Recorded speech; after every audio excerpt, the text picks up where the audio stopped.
Cet homme a commis l'irréparable. Mais si on peut ne pas lui trouver d'excuses, on peut lui trouver un pourquoi.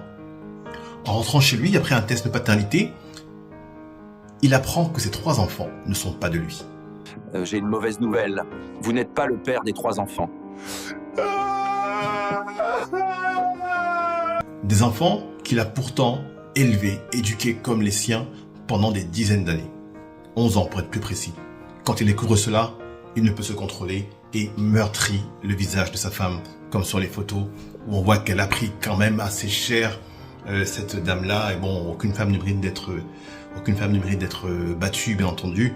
Mais est-ce qu'un homme, lui, mérite d'être à ce point trahi quand en plus vous avez 3 enfants, aucun n'est du même père. Ces 3 enfants, assurément de pères différents, ça montre quand même la trahison, la haute trahison que cet homme a subie. J'ai vu une statistique effrayante qui dit que à peu près 10% des pères ont des enfants qui ne sont pas des siens. Ça veut dire que tous les 10 hommes que vous allez croiser dans la rue avec leurs enfants ont des enfants qui ne sont pas à eux et ils ne le savent pas.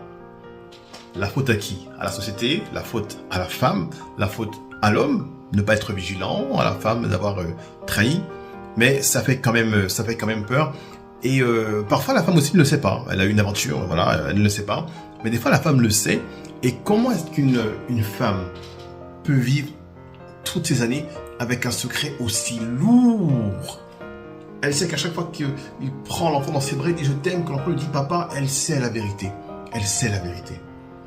Et je suis même sûr que c'est des fois des situations qui, à la longue, finissent par créer des séparations parce que la femme, elle n'arrive pas à assumer, il y a quelque chose qui ne va pas, donc elle va trouver un prétexte pour s'en aller, alors qu'en vérité, la vérité était ailleurs, tout simplement.